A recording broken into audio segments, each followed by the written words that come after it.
शिवलिंगावर अर्पण करायचे द्रव्य आणि त्याचे फळ. Tips number 1. शिवलिंगावर बेलपत्र अर्पण करताना कधीही फाटलेलं नसावं. ते पूर्ण आणि स्वच्छ असावं. Tips number 2. शिवलिंगावर साखर अर्पण केल्याने घरात सुख, शांती आणि समृद्धी येते. त्यामुळे तुमच्या स्वभावात आणि नात्यामध्ये गोडवा निर्माण होतो आणि नशिबाची साथ मिळून सौभाग्याची प्राप्ती होते. Tips number 3. धतुरा. संतती प्राप्तीसाठी किंवा मुलाच्या प्रगतीत येणारे अडथळे दूर करण्यासाठी धतुरा अर्पण करणं खूप शुभ मानलं जातं.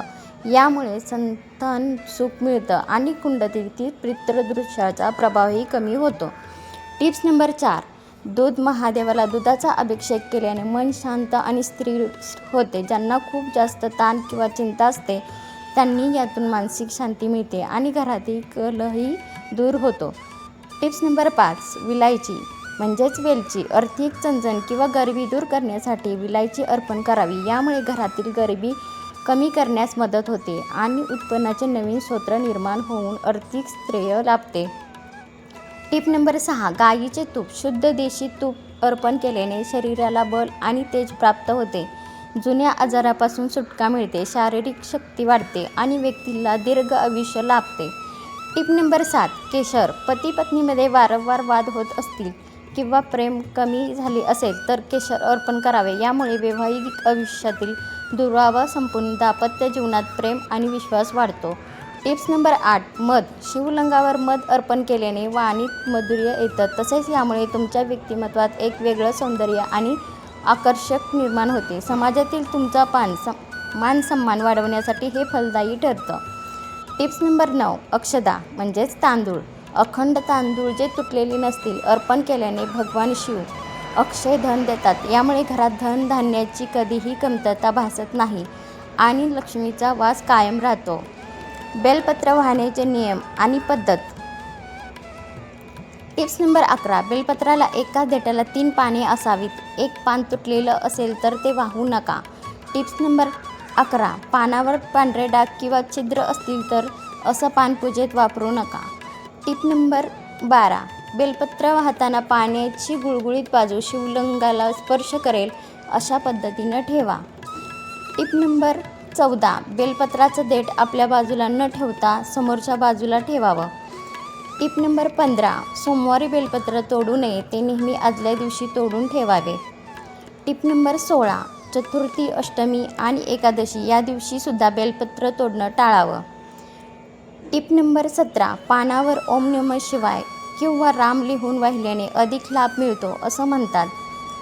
Tip number 18. अर्पण केलेले बेलपत्र नंतर प्रसादाच्या स्वरूपात आपल्याजवळ किंवा तिजोरीत ठेवता येतं. Tip number 19. बेलपत्राच्या झाडाला पाणी घातल्याने सुद्धा घरात सकारात्मकता येते. Tip number 20. बेलपत्र वाहिल्याने मनावरचा ताण कमी होतो आणि मन शांत राहतं. Tip number 21. घरामध्ये पैशाची चणचण भासत असेल तर नियमित बेलपत्र वाहिल्याने आर्थिक बरकत येते. Tip number 22. जर तुमच्या कामात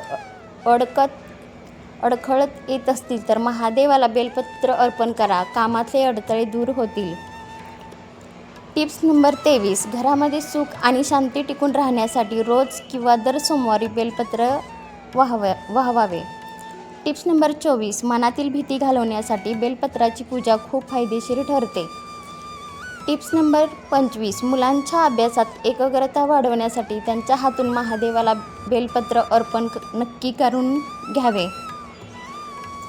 टिप्स नंबर 26. नोकरी किंवा व्यवसायात प्रगती हवी असेल तर बेलपत्रावर चंदनाचा टिळा लावून ते महादेवाला अर्पण करा.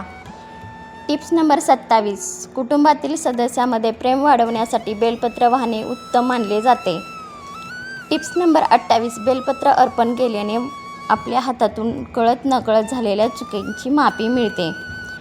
Tip number 29. लग्नामध्ये येणारे अडथळे दूर करण्यासाठी दर सोमवारी बेलाच्या पानाची पूजा करावी.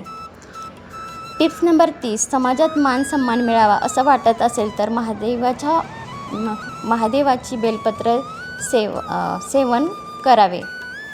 Tips number 31. सर्वात महत्त्वाचं म्हणजे कोणतीही अपेक्षा न ठेवता फक्त प्रेमानं अर्पण केलेलं एक पानसुद्धा महादेवाला खूप प्रिय असतं. तर आजची माहिती कशी वाटली कमेंटमध्ये नक्की सांगा आणि कमेंट बॉक्समध्ये ओम नमः शिवाय लिहायला विसरू नका.